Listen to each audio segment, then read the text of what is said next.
नमस्कार, कार्यक्रम विशेष संवादमा स्वागत गर्दछु। म सचिता बुढाथोकी। विशेष संवादमा हामी कुनै न कुनै विषयवस्तुमा रहेर कुराकानी गर्दै आइरहेका छौँ। आज हामी विशेष संवादमा नेपाल यातायात व्यवसाय राष्ट्रिय महासङ्घ के गर्दैछ र सँगसँगै नेपाल यातायात व्यवसायको अवस्था के कस्तो अवस्थामा रहेको छ, यसका चुनौती, समस्या लगायत जुन नेपाल यातायात व्यवसाय राष्ट्रिय महासङ्घले जुन एउटा संगठन बनाइसकेपछि के कस्ता कामहरू गरिरहेको छ, यातायात व्यवसायको हकितको लागि के कस्ता कामहरू गर्दै आइरहेको छ, यी लगायतका सेरोफेरोमा रहेर आज हामी कुराकानी गर्नेछौँ। र कुराकानीको लागि यति बेला हामीसँग हुनुहुन्छ नेपाल यातायात व्यवसाय राष्ट्रिय महासङ्घका अध्यक्ष योगेन्द्रनाथ कर्मचारी। सर, स्वागत छ। नमस्कार। आराम हुनुहुन्छ? एकदम ठिक छ। के गर्दै हुनुहुन्छ? हाम्रो पेसा सार्वजनिक यातायातको नेतृत्व लिएको छु, त्यही काम बसमा व्यस्त छ। अहिले पनि भर्खर मिटिङ सिधा तपाईँको आउँदैछु। सार्वजनिक यातायात व्यवसायको नेतृत्वमा हुनुहुन्छ तपाईँ, होइन? एकदम। आज पनि भर्खरै मिटिङ सकेर आज के भयो भन्नुहोस् न, के छलफल भयो मिटिङमा? यो के भने अब यो केन्द्रीय बस पार्क, गङ्गोबु बस पार्क, यहाँले थाहै होला, त्यसमा चाहिँ देशभरि गाडी सञ्चालन गर्ने जुन व्यवस्थापन छ त्यसलाई अलिकति सुधार गर्न खोजिएको। तपाईँले याद होला, बस पार्कमा गएपछि यात्रुहरूको टानाटान छ नि त, गेटैबाट मान्छे तानेर गाडीमा राख्ने जुन विकृति छ, विकृति, भिडलाई पनि अलि व्यवस्थित यातायात सञ्चालन गर्ने, त्यसमा तिनवटा पाटोलाई राम्रो हुन्छ। एउटा यात्रुले चाहिँ आफ्नो गन्तव्य स्थान गरेमा आफूले रोजेको गाडीमा जान पाएको होइन। एउटा संस्थाको संरचना राम्रो हुन्छ। यो त्यो भित्र रहेको जुन कर्मचारी मजदुर साथीहरूको रोजीरोटी संरक्षण हुन्छ। अहिले त के हो भने लगानीकर्ता पनि ओझेलमा परेको छ, संस्था पनि ओझेलमा परेको छ, गाडी चाहिँ जुन मजदुर साथीहरू पनि त्यहाँ चाहिँ उसको रोजीरोटी ग्यारेन्टी भएको अवस्था भयो। यो अस्तव्यस्त भयो। त्यो अस्तव्यस्तलाई लोसे बहुउद्देश्य प्रणालीले जुन त्यो महानगरपालिकाबाट ठेक्का लिएको छ, त्यो कन्ट्याक्टमा छ, त्यसको चेयरम्यान जुन दीपक कुँवरजी हुनुहुन्छ, उहाँ इन्जिनियर पनि हुनुहुन्छ, उहाँ अलिकति अनुभवी साथी पनि हो। त्यसले गर्दा अहिले उहाँको नेचर र हाम्रो नेचर ठ्याक्क मिलिरहेछ। त्यसले यसले विकृति अन्त्य गर्नलाई म आएदेखि नै सुरु गरिरहेछौँ। पहिलाभन्दा धेरै सुधार भएको छ, तर यहाँ के छ भने बिगार्नलाई सजिलो छ, बनाउनेलाई गाह्रो छ त। जस्तो तपाईँले म आएपछि धेरै कुरा सुधार गरेँ भन्नुभयो। तपाईँ 2074 साल माघ 19 गते आउनुभएको, लगभग अब आउने माघ 19 गते तपाईँको 3 वर्ष कार्यकाल पुग्छ, होइन? यो 3 वर्षमा तपाईँले के सुधार गर्नुभयो? म 5औं राष्ट्रिय महाधिवेशन चितवनमा सम्पन्न भयो, 74 माघ 17, 18, 19। मैले धेरै कुरा लिएर त्यहाँ पुगेको छु। मेरो चाहिँ यो यातायातको अनुभव 2040 सालमा अर्निको यातायात सेवा समितिबाट सचिव स्थानीय सर। त्यसपछि म 50 सालले केन्द्रीय नेतृत्वमा रहेर सरकारसँग मैले चाहिँ यो यातायात सुधार गर्ने क्रममा मैले त्यो कुरा गर्दै आएको। त्यहाँ धेरै कुराहरू हामीले समयअनुसार परिवर्तन गर्नुपर्ने गरेकै छ। यो अहिले तपाईँले भन्दा त्यो समय हुँदैन त्यो पाउने। त्यसैले म अबको नेतृत्व जब वर्तमान अहिले छु, म यहाँ संयोगले अब मेरो धेरै छैन, 19 गते सिद्धिँदैछ बराबरी, लगभग सकियो भने त्यसलाई सकियो। अनि त्यही ठ्याक्क मैले 3-4वटा कुरा सुधार्छु भन्ने आएँ। एउटा थियो, मैले त्यही कुरा भन्दा म बडो धेरै उत्साह साथ म देशभरि यो जुन मेरो अनुभव, यो जुन यहाँ मैले यातायातमा एउटा भिजन बनाएको छु, त्यसलाई क्लियर त्यसलाई सुधार्छु भनेर आएको। मेरो यसपालिको टिम साथीहरू पनि राम्रो छ, त्यसैले एउटा नेतृत्वमा त्यो नेतृत्वले चाहिँ काम गर्छु भन्ने आयो। जब आउँदै कस्तो भइदियो भने मेरो यो 3 वर्ष कार्यकाल दैव पनि लायो, सरकार पनि लायो हाम्रो विपक्षमा। पहिला चैत 2074 चैत 18 गते यातायात व्यवस्था विभागबाट एउटा तपाईँ कार्यविधि निर्देशिका संशोधन गरेर, यहाँले पनि थाहा होला, सङ्घ संस्था दर्ता 2034 अन्तर्गत कार्यविधि निर्देशिका मैले जाने बित्तिकै यातायात व्यवस्था विभागको महानिर्देशकज्यूलाई अब हजुर र हामी ट्राफिक मिलेर यातायात व्यवस्था सुधारौँ, मैले एउटा भिजन क्लियर गरेर म उहाँका कार्यक्षेत्रमा पुगेँ। उहाँले पनि यो राम्रो कुरा लिएर आउनु भएको छ सुधार। मैले धेरै आश त्यो उहाँप्रति मेरो स्नेह सद्भावना पनि जाग्यो। नेचर मिलेपछि सुधार छ नि भन्ने कुरा भयो। त्यसको 1 हप्ता नबित्दै कार्यविधि मैले 12 गते जस्तो लाग्छ मलाई उहाँसँग भेटेको होइन। 15 गते फेरि एकचोटि भेटेँ। 18 गते कार्यविधि निर्देशिका जारी गरेर एकपक्षीय रूपमा संशोधन गरेर सङ्घ संस्था दर्ता ऐन 2034 अन्तर्गत रहेको देशभरिको सार्वजनिक संस्थाहरूको संस्था नवीकरण स्थगन गरिदियो, खारिज गरिदियो। अनि हाम्रो देशभरि 294वटा संस्था छ। हाम्रो देशभरि रहेको अधिकांश संस्थाहरूको खाता बन्द गर्यो। त्यसमा वैशाख 4 गते तपाईँ 75 वैशाख 4 गते क्याबिनेटले सङ्घ संस्था दर्ता ऐन 2034 अन्तर्गत रहेको संस्थाहरूको नवीकरण नगर्ने, त्योसँग रहेको संस्थाहरूको खाता बन्द गर्ने, त्यसमा रहेको पुँजी सबै राष्ट्रियकरण गर्ने भनेर सरकारको यी जुन एकपक्षीय निर्णय हुँदा त्यसमै मलाई चाहिँ मार खायो। पहिला अगाडि मैले 5वटा एजेन्डा मैले तपाईँलाई एउटा कुरा होइन, देशभरि हामीले यातायात व्यवस्थित यातायात सञ्चालन गर्ने ग्यारेन्टी। तपाईँ घरबाट निस्किने बित्तिकै म धनगढी जाने तपाईँ हो भने तपाईँ घरबाट जानु भने घरबाट निस्किँदा म सुरक्षित साथ म धनगढीमा पुग्छु भन्ने त्यो आवाज त्यो त्यो त्यो दिलाउने। अनि एउटा दुर्घटना चाहिँ व्यवस्थित गर्ने, किनभने दुर्घटना पनि अस्तव्यस्त छ। दुर्घटना न्यूनीकरण गर्ने, न्यूनीकरण कसरी गर्दा हुन्छ, यातायात व्यवस्था विभाग ट्राफिक महासँग मिलेर एउटा त्यो खाता पनि तयार गरेको। अनि योलाई चाहिँ अलि अनुशासन डिसिप्लिन मेन्टेन गराउने।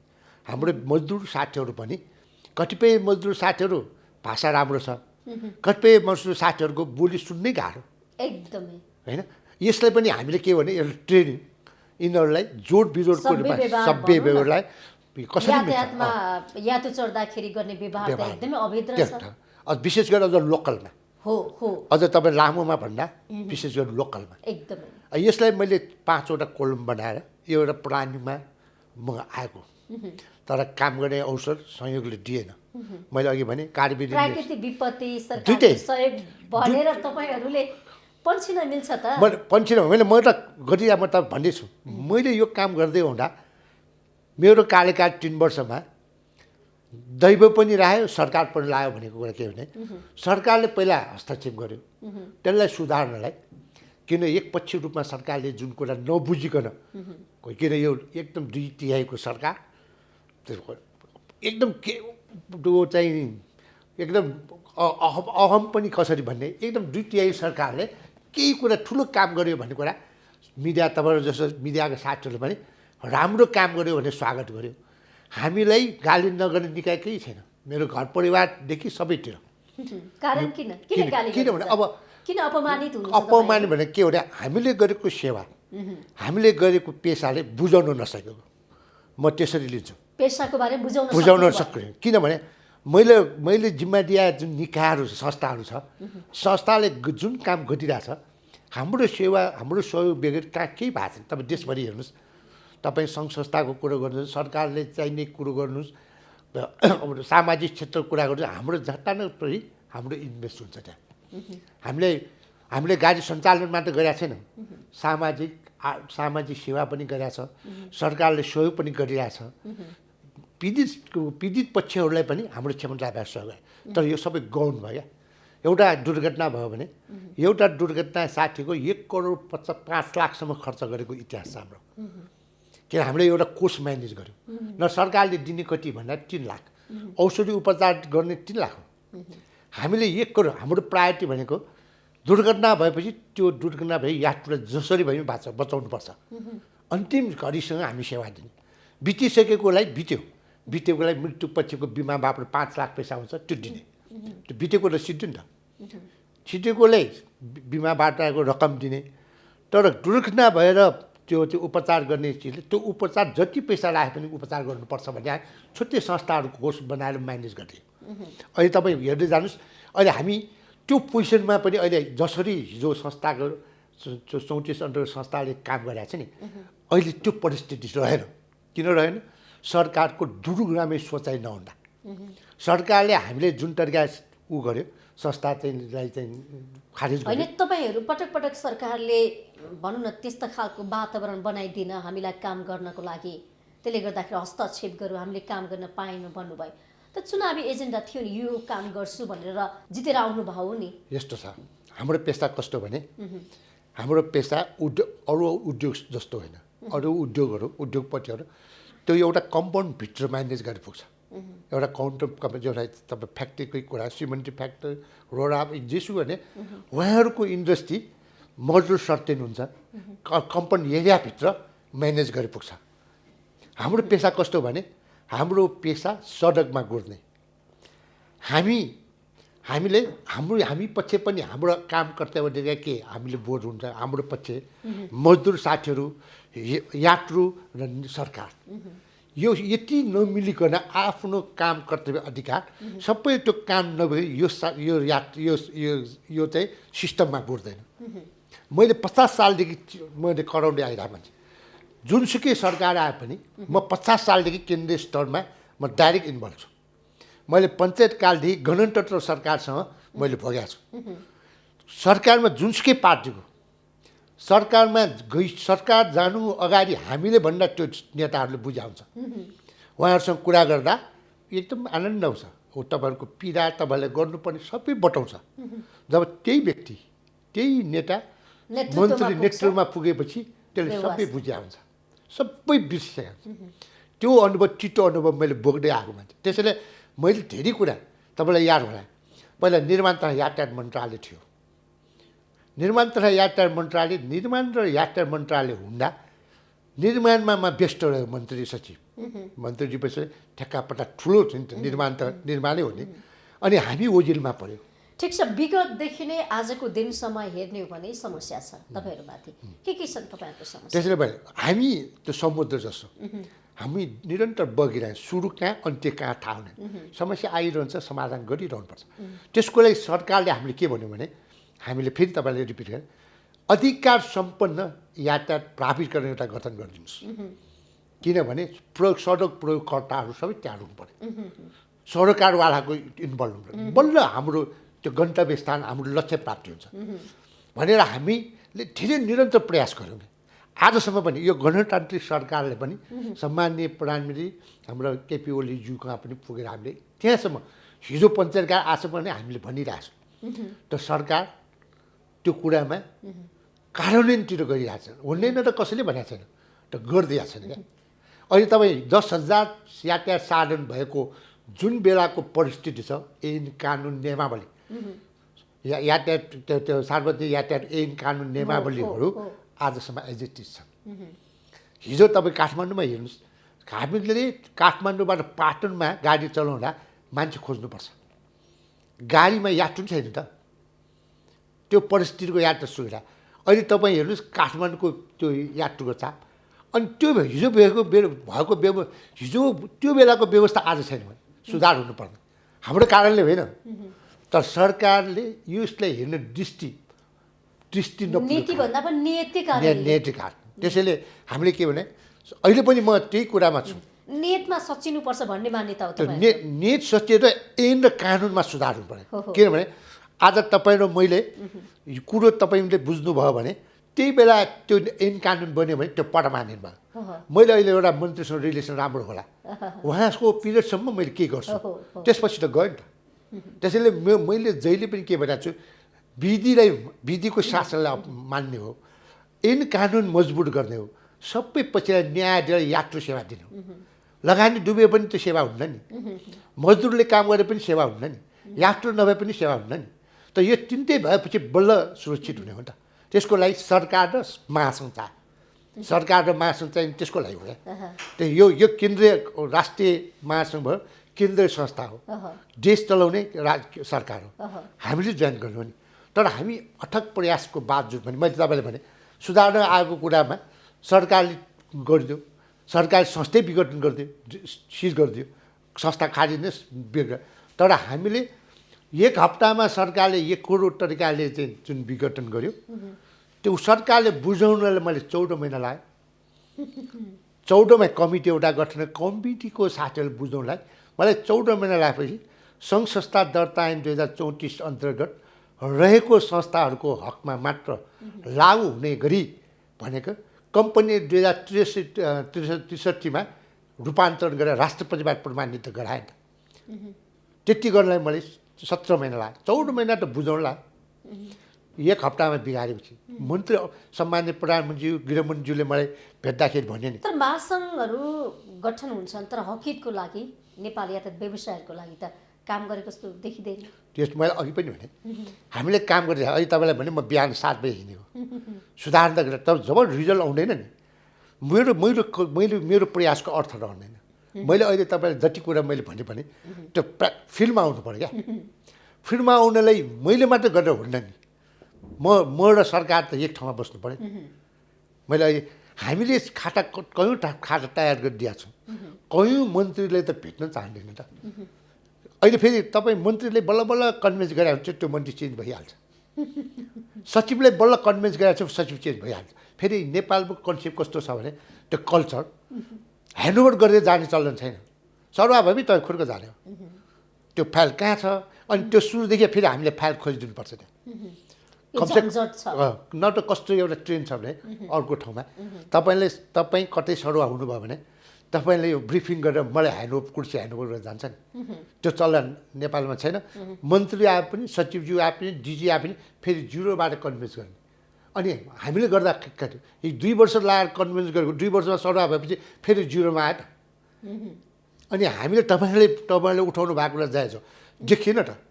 हाम्रो मेहनत छ, नदेखेसम्म तपाईँहरूले भन्ने कुरा स्वाभाविक हो नि। तर हामीले धेरै सुधारेको छ तर देखाउने ठाउँ कहाँ।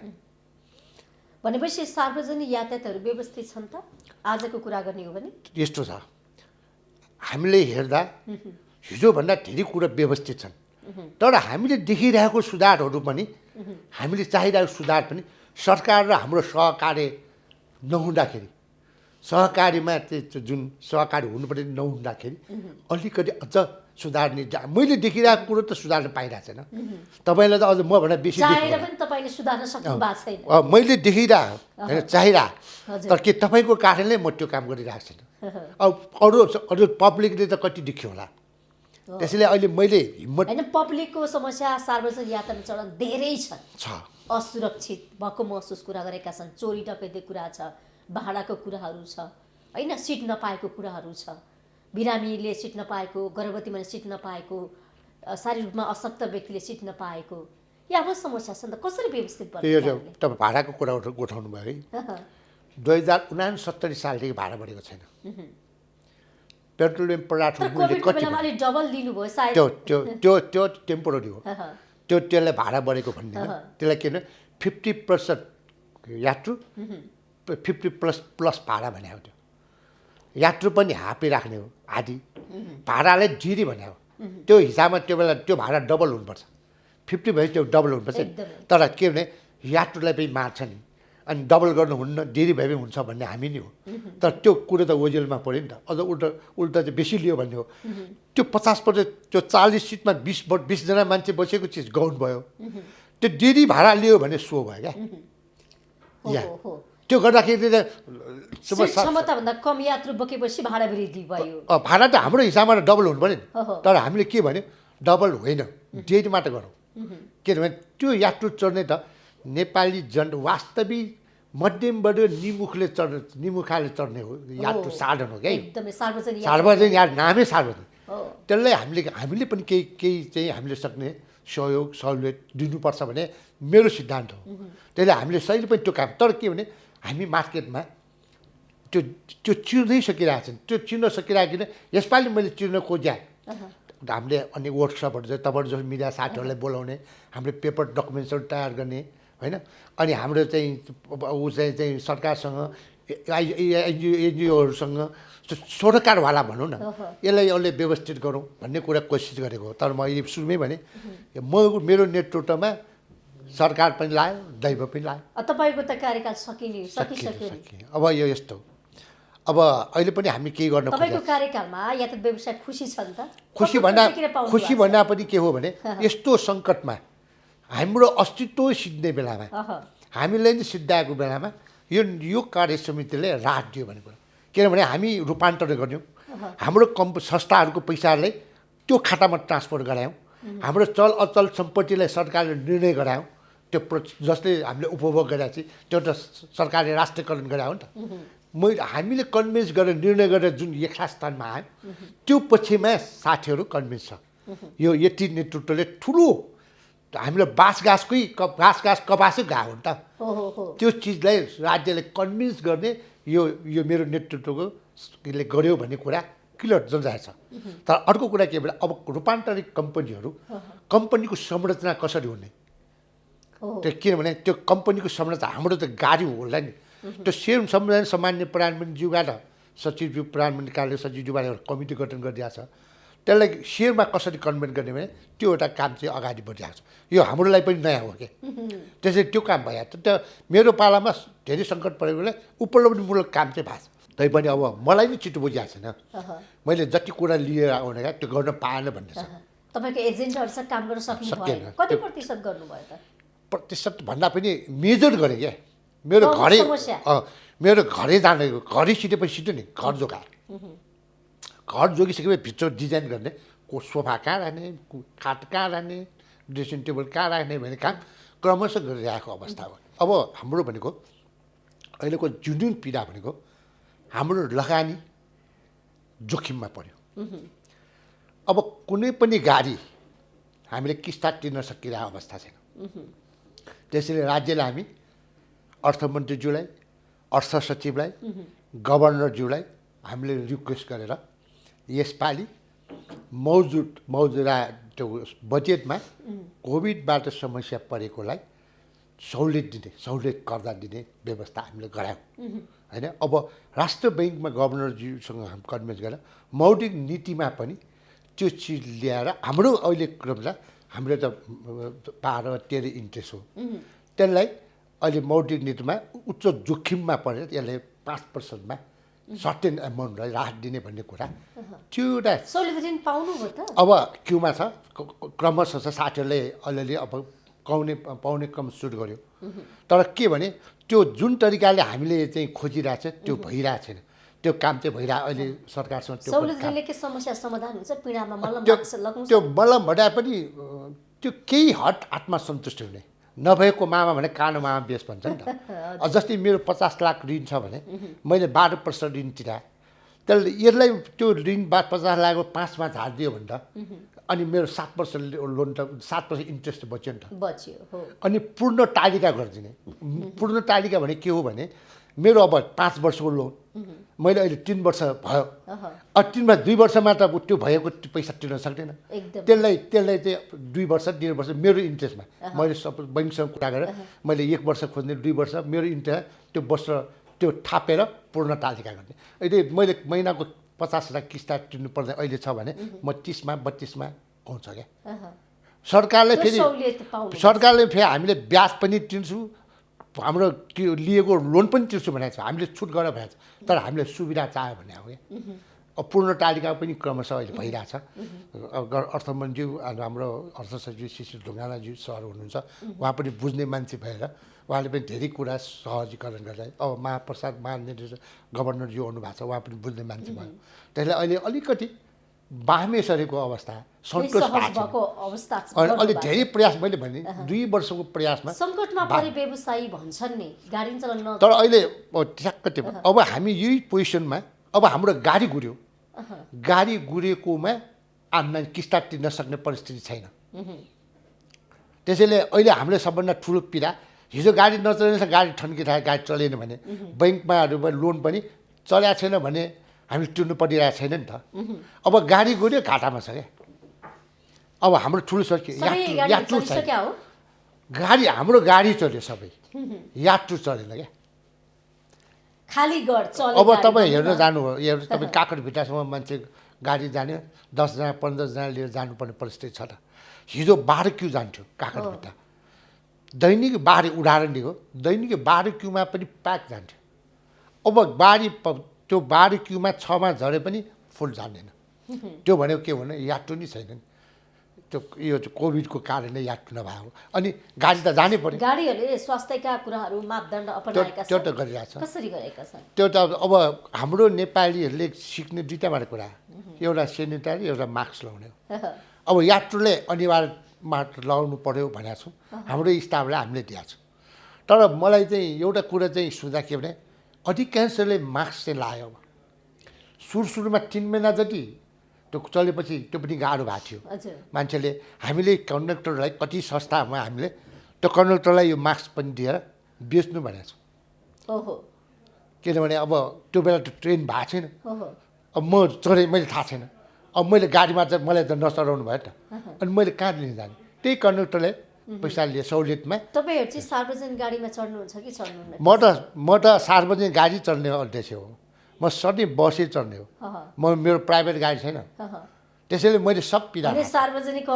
गाडीको अवस्था त मैले यात्रुको अवस्था एकदम बुझ्नु म टेम्पूदेखि बस घन्टौँसम्म पुग्दासम्म गाडी नआउने त्यो त त्यस्तो छ अनि ठाउँमा जुन यात्रीको जुन गन्तव्य छ त्यहाँ नओह्राल्ने चढाउँदै चढाउने कुचाकुच पारेर होइन? घन्टौँसम्म नहुने त छैन किन छैन भने सिट मैले नपाउने। तपाईँले भने सिटको कुरा पिक एन्ड ड्रपको जुन छ नि अफिसियल टाइममा त्यहाँ तपाईँले भने चिज ठ्याक्क लागु हुन्छ त्यो जसरी भए पनि म्यानेज गर्न सक्दैन अघि पछि तपाईँ हिँड्नुहोस् दिउँसोतिर हिँड्नुहोस् खाली खाली गाडी हुन्छ त बिहानको अफिस टाइममा चाहिँ अफिस होइन अफिस टाइममा यस्तो गर्छ अफिस टाइममा हाम्रो गाडी सबै गुडाएर पनि त्यो त्यो पुग्दैन जस्तो न्यू प्लाजामा हेर्ने हो भने त्यहाँनिर कति यात्रुहरू पुरेर बस्नु भएको हुन्छ टेम्पोमा त्यत्तिकै यो प्याक हुन्छ। दुईवटा कारणले कुर्छ नेपाली यातायात कति भिडभाड हुन्छ होइन यो दुईवटा कारणले कुर्छ एउटा जाम अहँ। गाडी सबै सडकमा हुन्छ ट्राफिक जामको कारणले पनि गाडी खुट्टा हाल्ने ठाउँ हुँदैन गाडी त्यही अनि पनि चढ्नु अनि पर्ने बाध्यता छ एकैपटक आउँछ गाडीको फेरि अभाव भएको हो कि होइन होइन एउटा म यात्रु मैले एउटा कुरा महसुस गरिरहेको छु म पनि मेरो पनि गल्ती छ क्या म पनि कुट्दैन मेरो मन दिमागमा के छ भने अर्को गाडी आउँछ कि आउँदैन म ढिला अनि भए समयमा त भएको मान्छे पुग्नु पर्यो नि त एउटा अफिसले मान्छेहरू 10 बजे अफिस पुग्नु त्यही त मेरो हतार पनि हुन्छ। त्यसैले मेरो पनि मजबुरी छ भने नि यात्रुको पनि मजबुर छ त्यसैले त्यो मिसम्यानेजमेन्ट भन्छ क्या त्यो गाडी पनि छ यात्रु पनि छ त व्यवस्था गर्नलाई त्यो टाइम पिकआउट टाइम अफिसियल टाइममा हामीले राज्यले त्यो पनि भन्यो हेर्नुहोस् यो होइन मैले भन्नको जस्तो दिउँसो खाडी गाडी हाम्रो कुद्छ नि कुद्छ। बेलुका टाइममा त अलिक प्याक हुन्छ बिहानको टाइममा अलिक प्याक हुन्छ यात्रुलाई पनि सहज रूपमा चाहिँ यात्रा गर्न कठिन भएको होइन अवस्था छ त्यो त्यो बेलामा चाहिँ हामीले त्यसमा अलिकति गाडी होइन थपिदिने थप्ने होइन गाडी त सबै कुट्छ त्यो बेला 5 मिनटमा रनिङ हुन्छ त्यो बेला 2 मिनटमा रनिङ 1 मिनटमा हुन्छ अब 1 मिनटमा हाम्रो 10वटा गाडी छुट्छ अहिले हिजो त्यही गाडी 5 मिनटमा छुट्ने हो अहँ। अहिले 5 मिनटमा एउटा गाडी छुट्छ भने 1 मिनटमा 10वटा गाडी छुट्छ तपाईँलाई मिनिममबाट भने तपाईँ एक ठाउँमा बसेर उभिएर हेर्नु होला एउटा रुटमा जानेमा 1 मिनट कतिवटा गाडी आउँछ त्यो पनि पुगिरहेको छ त्यो त मिसम्यानेजमेन्ट हो कि त जामकै कारण त्यो समस्या निम्ति। निम्त्यो अर्को चाहिँ दिउँसो तपाईँ हेर्नुहोस् इजिली तपाईँ हिँड्न सक्नुहुन्छ दिउँसोमा त समस्या छैन बिहान र बेलुका बिहान चाहिँ अलिक- अफिसियल त्यो त्यसको लागि हामीले एउटा कुरा के भने सबै एकैपल्ट छुट्ने भयो क्या हामीले राज्यसँग हामीले शिक्षा मन्त्रालयसँग हाम्रो गृह मन्त्रालय यातायात बसेर मैले योभन्दा 68 सालमा म 68 अध्यक्ष भएको बेला स्कुल टाइमलाई अलिकति फरक गरिदिनुहोस् 1 घन्टा भए पनि अब स्कुल चल्ने टाइम र अफिस एकैपल्ट खुल्यो क्या हो एकदमै हामीले यसलाई धेरै प्रयास गरे तर ब्युरोक्रेसीहरू जिम्मेवारी संस्थामा बस्ने अग्रज हामीले सम्मान गर्नुपर्ने व्यक्तित्वहरू के रहेछ भने कयौँ मान्छे अहिले त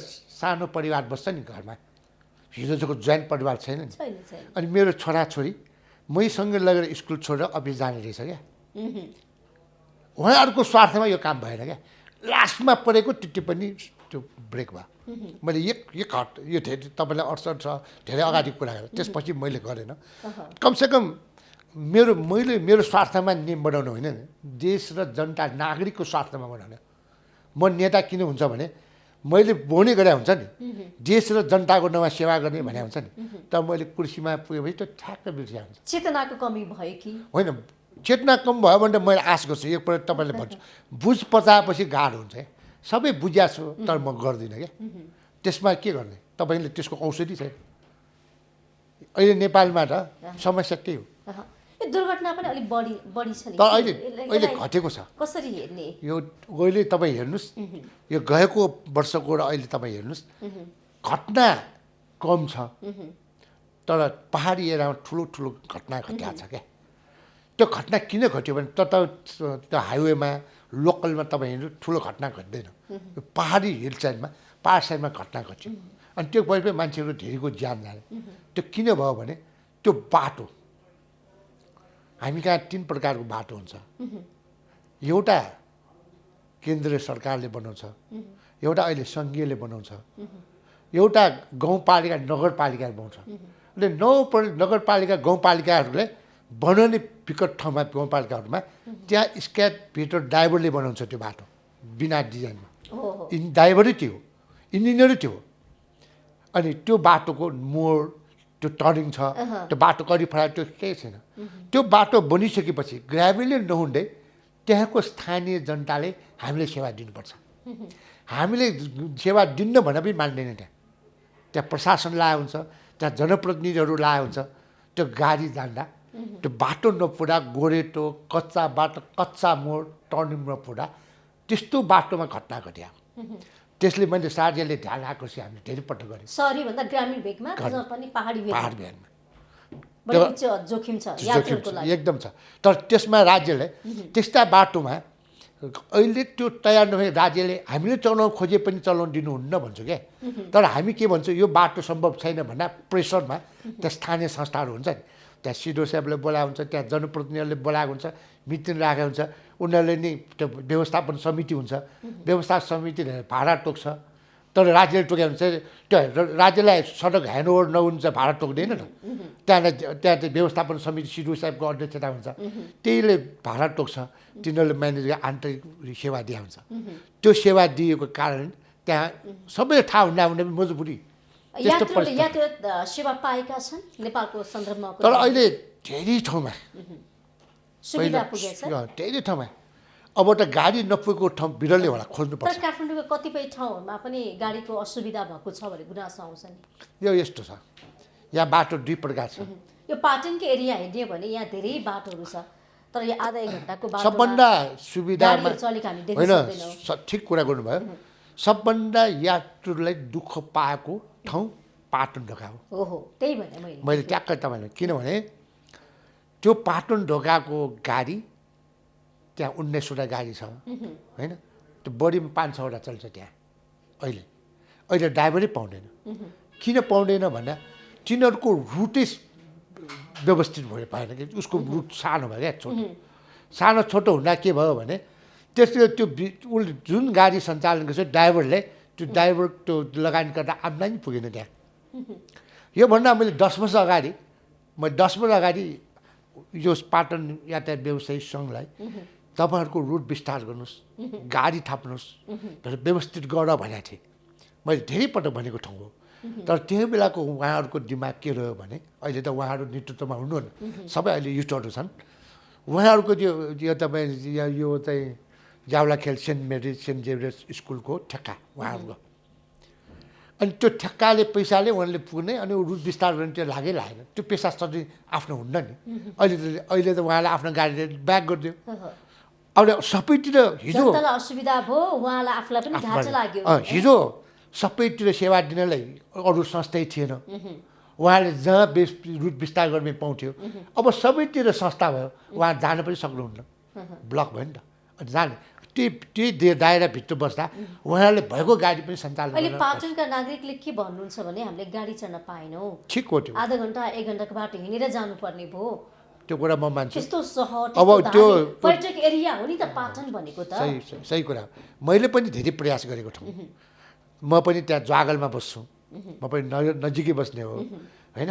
मैले पाटन ढोकैमै गएर मैले 10 वर्ष अगाडि तपाईँलाई भनिरहेको छु, मैले त्यो ठाउँमा धेरै प्रयास गरे हो होइन। आजसम्म पनि त्यो प्रयास अब सम्भावना देखिरहेको छ। अब त्यहाँको पाटनवासीहरू त झन् सिधा छ भन्नुहोस्, उता पुलचोक गएर चढ्छ, तल आएर चढ्नुपर्छ एकदम। त्यो त मैले प्रत्यक्ष देखिरहेको छु। तर त्यो संस्थाले चलायमान गर्न मैले कोसिस गरेको, त्यो हिजो सर्टेन स्वार्थको कारणले गरेन। अहिलेको वर्तमान कार्य समितिले चाहेर पनि जान सकेन, सबैतिर गाडी भनेर कहाँ जाने। पाटन लगायत थुप्रै यस्ता ठाउँहरू पनि छन् कि गाडी नपुगेका। तर तपाईँले भन्नुभयो होइन, मेरो नजरमा यस्तो उदाहरण अन्त छैन पाटन जस्तो। पाटन त हामी चर्चित ठाउँ। तर मलाई रोजाइको यो ठाउँ, पार्टमा धार्मिक रूपले सम्पन्न ठाउँ, यो पार्टमा मठ मलाई मन्दिर, पनि अति दुःख कृष्ण लाग्यो मन्दिर।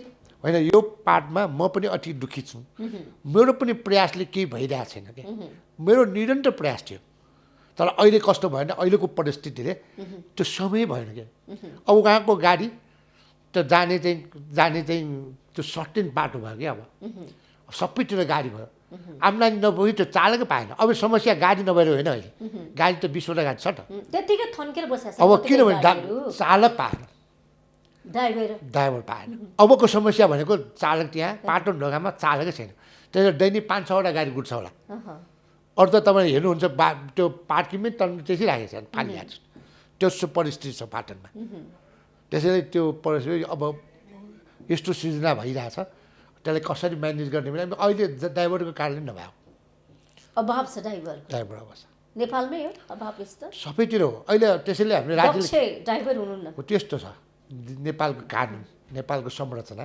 अहँ।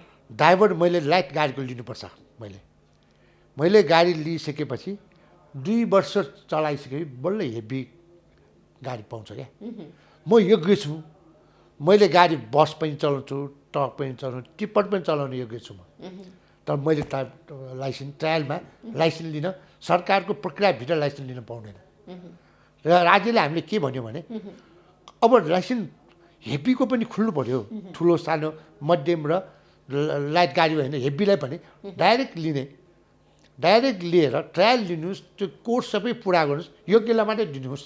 तर कतिपय काठमाडौँको सहरमा पनि पुराना गाडीहरू चलिरहेका छन् त्यसले गर्दाखेरि तर प्रदूषणको कुराहरू पनि होइन आयो। यो तपाईँले के छ त्यसको केही अनुसन्धान होइन अब अवलोकन हामीले गर्नुहुन्छ? 15 देखि 20 वर्षभित्रको अहँ।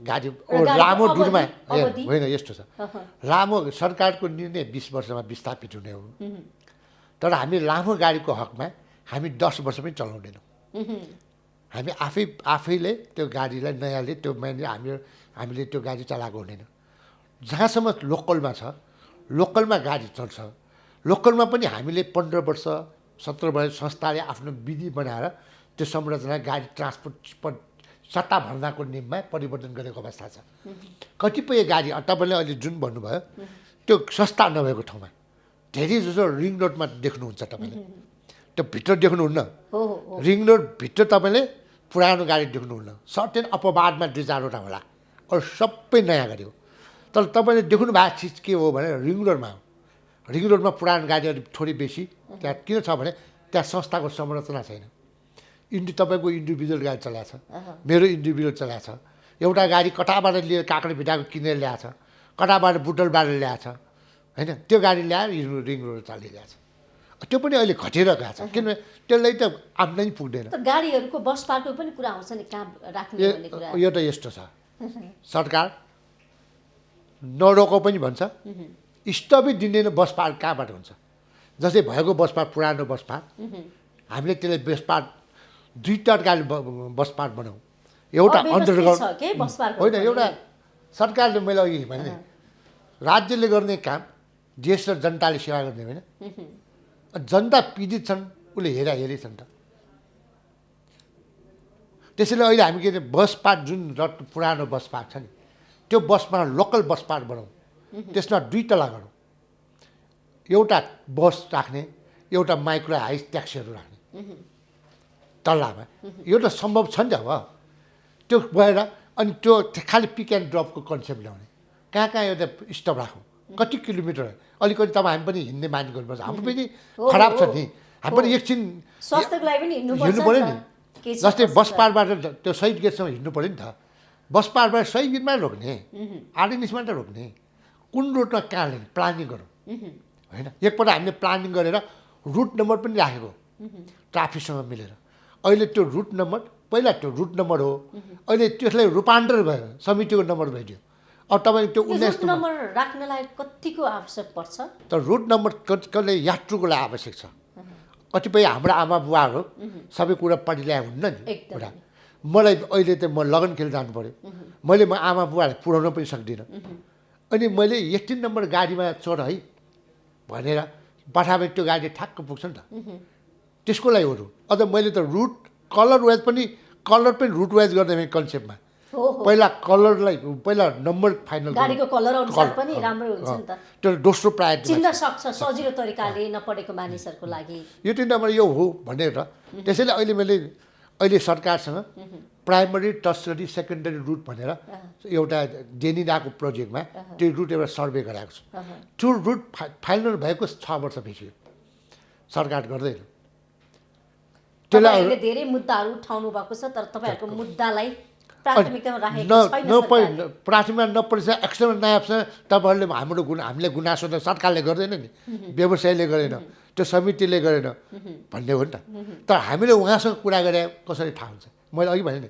हामीले दुःख गरेका छौँ रुख भनेको रिजल्ट आउनु भयो नि त मैले जाँच दिने किनभने पास हुनेले दुःख गर्ने होइन राति नसुतिकन निन्द्रा लाग्यो भने कफी खाएर पास भयो भने त सिद्धि नि त फेल भयो भने यत्रो दुःख गरेर फेल भयो भन्ने हो नि कुरा यो हो नि त लक्ष्य कुरा काम गर्दा गर्दै चाहँदै पनि तपाईँ सरकारकै कारणले गर्दाखेरि पाएन सकिन भन्ने अवस्थामा हुनुहुन्छ। पुग्छ मैले धेरै प्रयास किनभने तपाईँले जे होस् नेपालभरि नै सार्वजनिक यातायातलाई व्यवस्थित गर्ने एउटा उद्देश्य बोक्नु भएको थियो होइन एकदम यात्रुहरूलाई सुरक्षित तरिकाले यात्रा गर्ने वातावरण मिलाउँछु भन्नुभएको थियो भाडा कुरा हुन सक्छ सिटको कुरा हुन सक्छ सबैले सहज तरिकाले चिनेर हरियो गाडी चाहिँ यो लगनको गाडी है पहिलो गाडी चाहिँ पुतछड गाडी है भनेर यो हिसाबले अलिक सहज होस् भनेर त्यो एउटा व्यवस्था ल्याउन खोज्नु भएको थियो तर राज्यले तपाईँलाई साथ दिन सहयोग गरेन तपाईँहरूको कुरा सुनेन त्यसले गर्दाखेरि तपाईँको कार्यकाल त सकिन लागिसकेको अवस्था छ सकियो अब मैले केही नगरिकन म जानुपर्ने अवस्था आयो भनेर तपाईँ चिन्तित पनि हुँदै हुनुहुन्छ। दुईवटा कुरामा एउटा पार्टमा मैले यो च्यालेन्जिङ रूपमा जुन कुरा मेरो कार्यकालमा आयो त्यसलाई मैले सेफ ल्यान्डिङ गरेँ त्यो पार्टमा म गर्व छु हजुर किनभने मेरो घरै सिधाएको घरै सिधाइदिया हो सरकारले त्यही सरकार जुन सरकारले सिधायो त्यो सरकारले कन्भिन्स गरेर यथास्थानमा जुन हैसियत कायम गर्न सक्यो त्यो पार्टमा म गर्व छु त्यो पार्टमा म सफलै छु मेरो कार्य समिति सफल छ होइन सरकारले त ओहो यत्रो रहेछ तपाईँलाई अन्याय प्रयास यसले सहयोग गरौँ हातेमाला गरेर लिएर जाउँ भने कन्भिन्स त गरायो नि त त्यो पार्ट छ तर दैनिक सार्वजनिक यातायात जुन तरिकाले चलाउने भन्ने मेरो एउटा भिजन थियो त्यसले त स्टार्टिङ गर्ने मौकै दिएन भन्नुहोस् न जति प्रयास गर्छ जस्तो मेरो घर बनेपाबाट चल्ने गाडी र पनौटीबाट चल्ने गाडीमा मैले कलर राखिदिएको थिएँ तपाईँले त्यहाँ गाडी त्यो बनेपाको कलरै छ त्यो मेरो पहुँच पुग्ने ठाउँमा तर मेरो चाहिँ राष्ट्रिय अध्यक्ष भएपछि केन्द्रीय देशभरिको नेटवर्क हो नि त एकदम त्यसमा पनि मेजर चिज भयो भनेको लोकल ठाउँमा क्या जस्तै काठमाडौँ पोखरा सिटी पोखरामा त पोखरा बसको सिटी चाहिँ तपाईँ जाने त्यहाँ कलर देशको भन्नुभयो नि ग्रामीण भेगको सार्वजनिक यातायातको अवस्था के छ बुझ्नु भएको छ त्यो धेरै बुझाएको छु म देशभरि झगडा कुती भएको छ विवाद भएको छ तर त्यो धेरै ठाउँमा भएको छ तर अहिले छैन हिजो कस्तो थियो एउटा कन्सेप्ट के थियो भने तपाईँ बसेको ठाउँमा म जान नहुने भने कन्सेप्ट थियो क्या एउटा गाडी चलाउने अर्को चल्न नदिने त्यो हिजो गलत थियो कुटपिट गर्ने यति झगडा हुन्थ्यो नि त्यो एकदम पहिला थियो तर तपाईँले हिजो महाकालीको कुरा गरौँ त्यो मेलमिलाप छ त अहिले एउटा अब अहिले छ धेरै छ तपाईँ एउटा महाकालीको कुरा गरौँ महाकाली यातायात एउटा समिति छ उदाहरण त्यहाँ अर्को समिति गएर त्यहाँ गाडी इन्ट्री गर्न गाह्रो हुन्छ नि अहिले तपाईँ महाकाली जस्तो 5वटा समिति छ ठाउँ अहिले छैन स्वस्थ प्रतिस्पर्धा हामीले के भने प्रतिस्पर्धाको नीति लिने अस्वस्थ प्रतिस्पर्धा होइन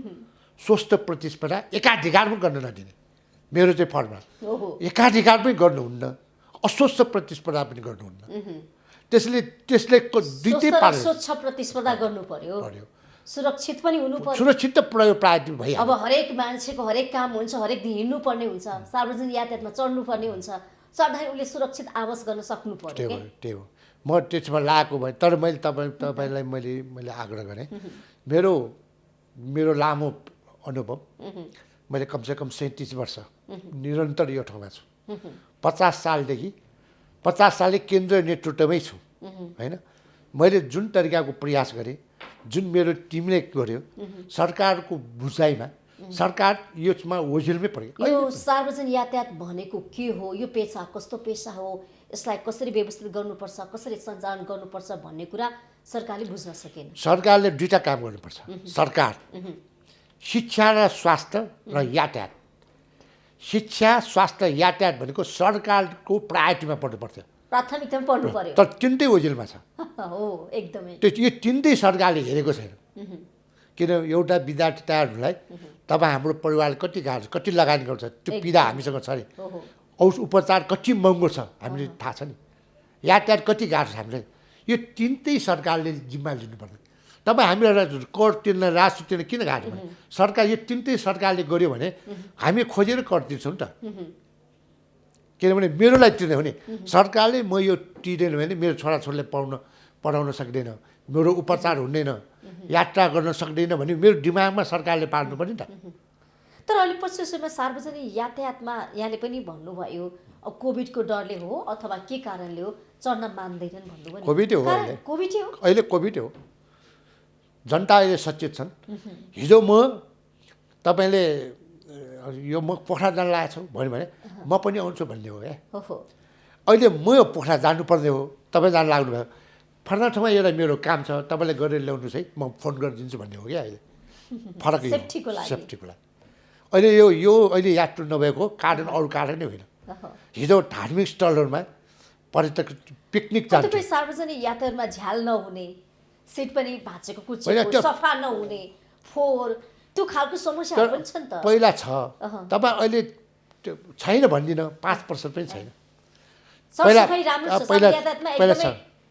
स्वास्थ्यको दृष्टिकोणले राम्रो छ पहिला त तपाईँ कुर्सी भाँच्या सिट च्याट्या अनि सिसा फुटेको त्यो छ त्यस्तो समस्या थियो हिजो थियो तर तपाईँ अहिले चिसोमा त्यति चिसो आउने झ्याल खोले बस्न नपाउने कस्तो थियो नि त्यो बेला एक ताकत त्यो पनि थियो मै पनि त्यस्तोमा धेरै पल्ट चढ्या मान्छे हो तर तपाईँ अहिले अब बादमा एउटा सिसा फेर्न नभ्याएर फुट्यो भने मात्र हो नत्र छनै छैन त्यस्तो के छैन अहिले छैन अहिले एउटै समस्या व्यवस्थित